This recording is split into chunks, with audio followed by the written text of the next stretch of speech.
Hi, I'm Lita Michael, owner of several Lexington restaurants, author, and passionate community member. Today we're at my restaurant Honeywood to talk about an important issue.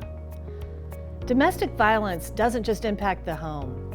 It impacts all areas of our community, especially the workplace. As business owners, we have a responsibility to protect our workers. That's why when it comes to domestic violence, we have a zero-tolerance policy for those employees who perpetrate domestic violence. Our people are our most valuable asset, but domestic violence impacts the bottom line.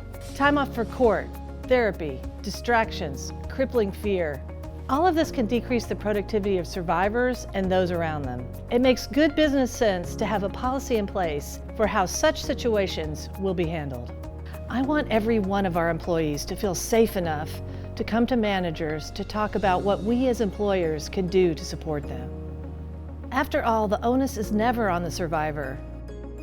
Recently at Honeywood on our staff, we had an employee involved in a domestic violence dispute, and they needed our support. And it makes me proud that they felt comfortable enough to come to their manager and articulate what was going on. We were able to support our employee, who's now in a much better, more stable position. And it's important for us as business owners to understand that we are part of a safety net for each one of our employees. Our goal is to create a safe and productive work environment for everyone. And part of that means supporting people in different aspects of their life. Sometimes the things that have the biggest impact are the simplest. When it comes to issues like domestic violence, everybody likes to keep hidden. Letting the sunshine in is the best way to go, and making it a culture not of shame, but of sharing. And these simple operational strategies that you can make might be like putting up a poster with a 311 number so that people know they can call that number. They know they can go to that website and get the information that they need. That's a very simple operational practice that just sheds light on what is normally kept secret in our communities. I believe that we can make a big impact on this complicated issue. And we don't have to do huge, complicated things. We can do simple things, but we all have to do something within our organizations and our spheres of influence. Sure, it's going to require effort, but this effort is worth it.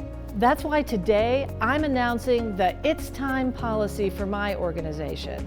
This policy incentivizes proactive self and mental health care for our employees, because that is one thing that we can do. Because Lexington, it's time. It's time to help each other. Lexington has developed an amazing website called itstimelexington.org.